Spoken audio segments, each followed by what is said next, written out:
Bienvenidos a Teología para el Alma, un espacio para pensar, sentir y reencontrarnos con lo más profundo de nuestra fe. Aquí exploramos la palabra de Dios no solo con la mente, sino con el corazón, buscando comprender no solo lo que dice, sino lo que transforma, porque la verdadera teología no es solo conocimiento, es vida para el alma.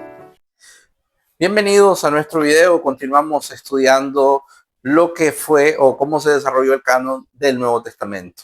En el último estudio que tuvimos, hablamos un poco acerca de Marción y la herejía, donde él estaba desvinculando a Jesús y el mensaje de Jesús de su contexto judío. Él estaba rompiendo el vínculo de Cristo con el judaísmo y con el Antiguo Testamento, por lo que eso lo condujo a rechazar algunos de los escritos de los apóstoles, los evangelios, algunas de las cartas también de los apóstoles, y a rechazar también a muchos de los apóstoles, porque solamente él aceptaba al apóstol Pablo como el único apóstol verdadero.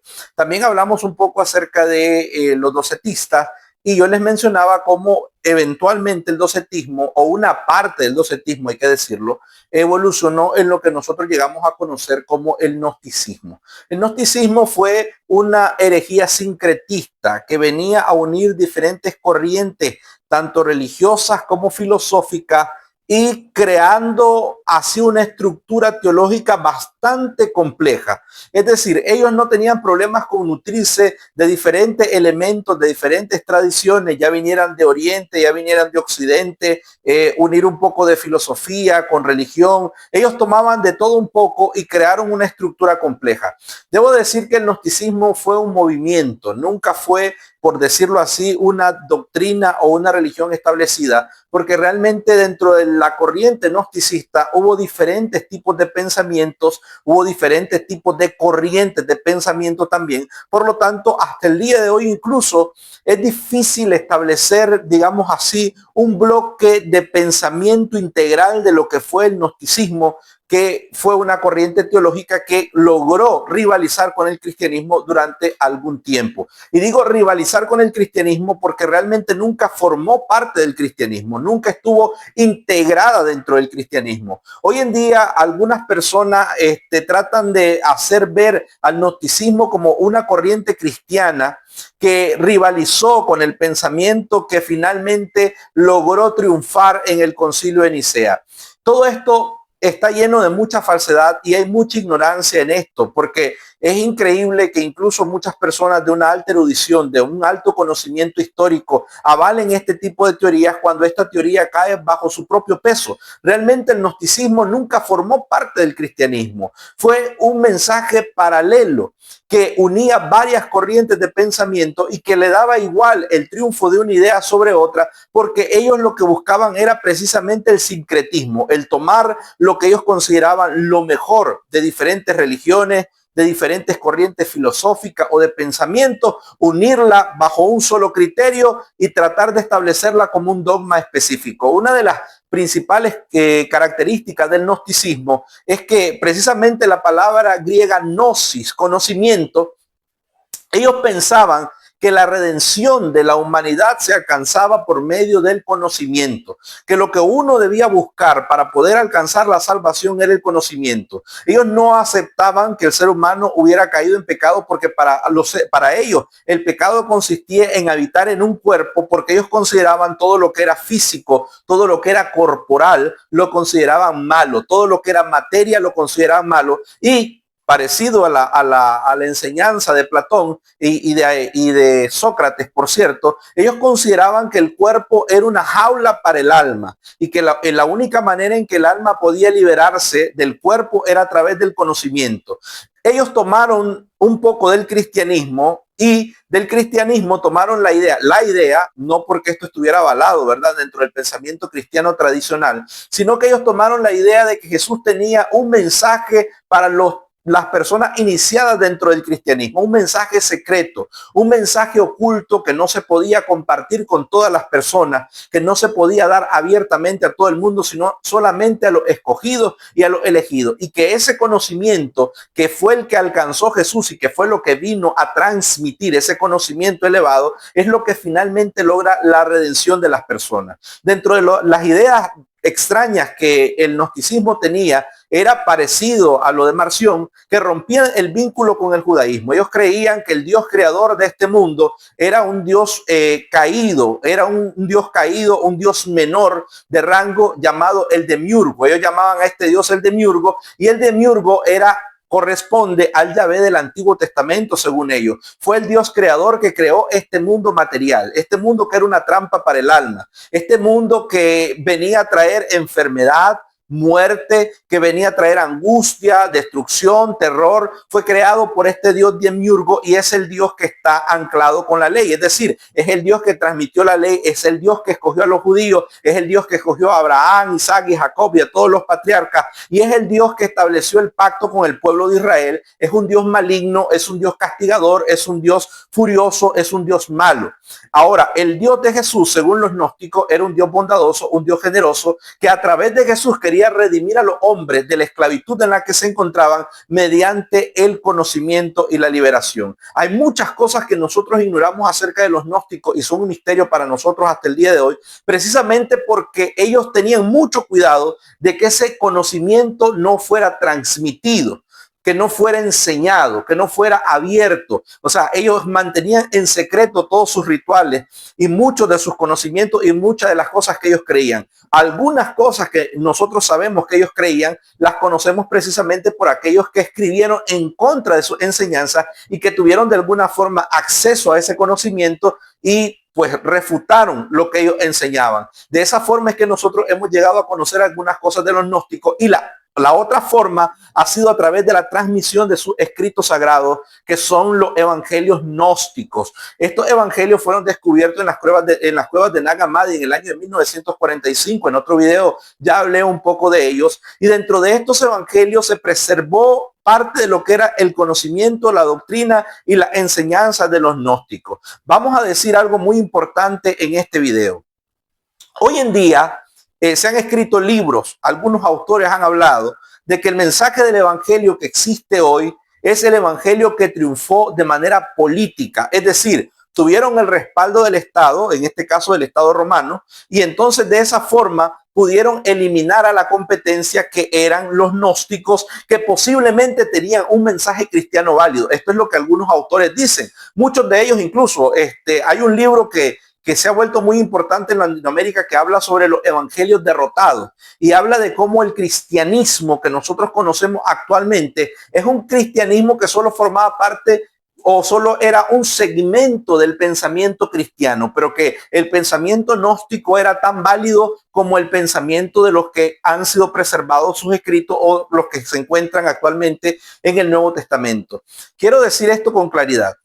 Tal cosa no existe. Realmente, académicamente hablando, el mensaje del gnosticismo aparece a finales del siglo I, principios del siglo II, y sus escritos, la mayoría de los que se han encontrado, incluyendo dentro de Nag Hammadi, está comprobado que comenzaron a circular a partir del siglo II. Y la pregunta sería, ¿cómo podría ser esto un evangelio auténtico cuando los evangelios que nosotros poseemos actualmente es bien sabido que comenzaron a circular en el siglo I, al igual que las epístolas del apóstol Pablo y las epístolas universales? El manuscrito más antiguo que nosotros tenemos hoy en día de los evangelios gnósticos corresponde básicamente al siglo III de nuestra época, cuando, en cuanto a los evangelios, el manuscrito más antiguo que nosotros tenemos es del Evangelio de Juan y corresponde al año 120 después de Cristo, es decir, muy cercano al siglo I. Y el hecho de que este manuscrito corresponda al año 120 nos indica que ya tenía mucho tiempo en circulación, el suficiente tiempo como para que alguien hubiera transcrito lo que estaba escrito en ese evangelio o lo hubiera copiado de los manuscritos originales, y de esa forma pudiéramos encontrar una copia tan vieja como la que es del año 120. Por lo tanto, nuestros evangelios, las epístolas paulinas, las epístolas universales y el Apocalipsis son escritos que ya estaban circulando en el siglo I. En cambio, los evangelios gnósticos comenzaron a circular a partir del siglo II, siglo III. Fue cuando comenzaron a aparecer estos evangelios, porque fue cuando el gnosticismo comenzó a cobrar relevancia, importancia dentro de la cultura religiosa del mundo antiguo. Ahora, quiero ser claro también con esto. Es definir que el cristianismo o el gnosticismo nunca formó parte del cristianismo. Trató de corromper el cristianismo a través de su enseñanza, pero nunca formó parte del cristianismo porque ellos mismos no se definían a sí mismos como cristianos. La corriente gnóstica jamás trató de preservarse a sí mismo como herederos del mensaje de Jesús. Jesús era un mensajero dentro de muchos mensajeros que ellos tenían, por lo que la palabra sincretismo les cae como anillo al dedo, porque era precisamente lo que ellos estaban tratando de hacer, crear un mensaje que vinculara todos los mensajes de sabiduría y filosofía, de corrientes de pensamientos, tanto filosóficas como religiosas, que estaban en su mundo a su alrededor en ese momento. Así que no es válido tratar de decir que el gnosticismo era parte del cristianismo o que formaban parte de un ala del cristianismo o que eran un sistema cristiano que también era válido. Eso no es correcto. No es real académicamente hablando, porque ellos diferían completamente del pensamiento cristiano tradicional y ellos simplemente eran una corriente paralela de pensamiento religioso que competían con el cristianismo, pero no eran parte del cristianismo. Si bien es cierto, posiblemente haya habido muchos cristianos que abandonaron el cristianismo tradicional para engrosar las corrientes del gnosticismo. Esto no da el gnosticismo como una corriente cristiana válida. Esto no lo convierte en una corriente cristiana alternativa, porque ellos simplemente eran una religión paralela diferente del cristianismo que tomaba elementos del cristianismo para argumentar o para fundamentar su propia religión, pero eso no necesariamente los convertía en una corriente cristiana. Entonces, en medio de tantas corrientes filosóficas, teológicas, religiosas que existían fuera del cristianismo o que trataban de invadir el cristianismo o que ya estaban dentro del cristianismo, entonces eso creó fuerte necesidad de parte de la iglesia cristiana de establecer cuáles eran sus libros sagrados y desde los cuales ellos construían su mensaje o interpretaban el mensaje y la tradición apostólica. Por esa razón fue que empezó dentro de la iglesia cristiana a ver esos primeros pasos, esos primeros intentos por reunir esos libros sagrados, por establecer cuáles eran, por definirlos con claridad para que no pudieran las herejías encontrar cabida dentro del cristianismo, y para que en el momento de analizar ciertas enseñanzas, ciertas doctrinas, lo hicieran a la luz de estas sagradas escrituras, de estos escritos sagrados que preservaban la instrucción, la enseñanza de los apóstoles. Entonces, uno de los primeros que dio un paso adelante para hacer esto fue un hombre llamado Tasiano, que fue obispo de Asiria. Es interesante la historia de Tasiano porque Tasiano se preocupó bastante por establecer el equilibrio de los 4 evangelios. Esto lo condujo a él a crear una versión de los 4 evangelios llamado el diatesarón. Diatesarón es una palabra, por decirlo así, musical, que significa 4 voces o canto a 4 voces. Entonces, en el diatesarón, lo que él estaba tratando de hacer era armonizar los 4 evangelios. Y la verdad es que tuvo tanto éxito en lo que hizo, en lo que logró. Hoy en día el diatesarón, por supuesto, ya no forma parte de nuestro evangelio, de nuestros escritos. Circuló bastante, incluso dentro de las iglesias orientales, como la iglesia copta, sobre todo, sobrevivió durante mucho tiempo ahí el diatesarón, porque realmente él lograba eliminar las repeticiones de los evangelios, trataba de aclarar algunas historias y creaba un orden narrativo lógico y consecuente. Por supuesto que el problema, aunque la intención de Tasiano era muy buena, no podemos hacer esto porque los evangelios nos permiten tener diferentes perspectivas de los acontecimientos que envolvieron a la persona de Jesús y cómo se desarrollaron en la persona de Jesús. Es decir, tenemos diferentes orientaciones, diferentes perspectivas de cómo fue la vida de Jesús, cómo fueron los milagros de Jesús y cómo se preservaron las palabras y las historias respecto a él. Pero la intención de él era buena y ya en el año 175, cuando comenzó a circular el diatesarón, queda demostrado de que los 4 evangelios ya tenían un peso, una relevancia, una importancia para la iglesia cristiana. No fue hasta el año 325 en el Concilio de Nicea, como lo han dicho algunos autores o como lo ha dicho incluso el escritor del Código Da Vinci, Brown, no recuerdo el nombre en este momento, que él decía que fue en el año 325 que se establecieron los libros del Nuevo Testamento en el Concilio de Nicea, influenciado por la política de Constantino. Esto no es verdad. Ya antes, de mucho tiempo antes de que la religión oficial del Imperio Romano fuera el cristianismo, mucho antes de que hubiera un edicto de tolerancia, mucho antes del Concilio de Nicea, ya los escritos sagrados que la iglesia consideraba escritos sagrados ya tenían una importancia, ya tenían relevancia, tenían un reconocimiento de parte de la iglesia cristiana, solo que este reconocimiento, esta importancia, esta relevancia todavía no era oficial.